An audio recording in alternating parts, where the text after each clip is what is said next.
Manipur, a prosperous and glorious state of India, is today right-ridden. Politicians are unmoved by the crisis, but there are a lot of complications Manipur is going through. Let us dive deep into the situation to find out what's going wrong in Manipur. What lit the spark for the violence?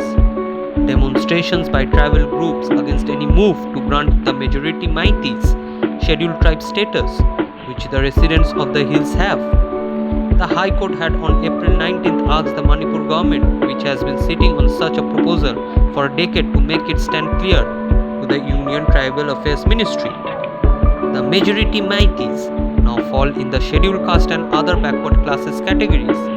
The government in Manipur, regardless of which party comes to power, has always been dominated by the Meiteis. Let us understand the composition of Manipur. The tribals, mostly Nagas and Kukis, make 40% of Manipur's population and live largely in the hills. The Meiteis make up 53% of the population and live in the Imphal Valley.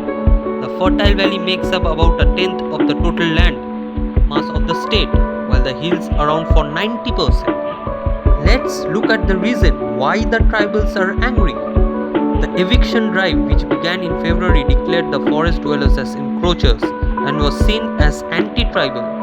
It caused alarm and discontent not only among the Kukis, who were directly affected, but also among other tribals who have villages within reserve forest areas.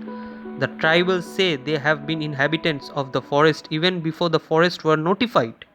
Ahead of Chief Minister N. Biren Singh's visit to Churchandpur district last week, a mob vandalized and set on fire the venue where he was scheduled to speak. It also partially torched an open gym which Singh, an ethnic Meitei, was to inaugurate.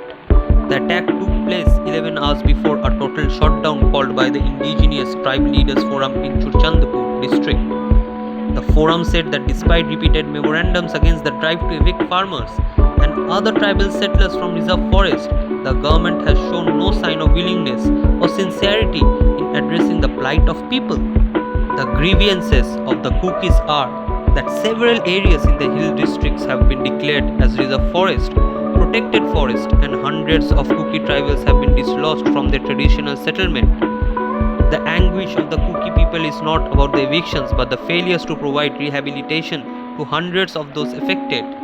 Has the Meitei demand added fuel to fire?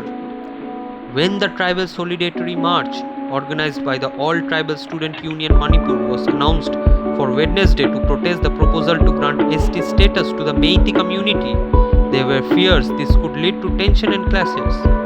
The march was organized by Nagas and Kuki tribals after Manipur High Court asked the state government last month to send a recommendation to the center within 4 weeks on the demand for ST status by the Meitei community. Sporadic incidents of arson were reported in Manipur, and several people are said to have taken shelter in jungle camps fearing for their safety. A disclosure that catches of weapons and ammunition had been looted from at least 7 to 8 places in the state is keeping security forces on their toes. The flare-up was ignited by a backlash against a perceived move to grant the scheduled tribe status to the majority Meitei community. Security personnel evacuated over 17,000 people stuck in the affected areas and lodged them in relief camps and set up across the state. Such tensions in a state of India is not good for the people. We hope that the tension lightens and the people of Manipur can live happily. Thank you, and please do subscribe to our channel.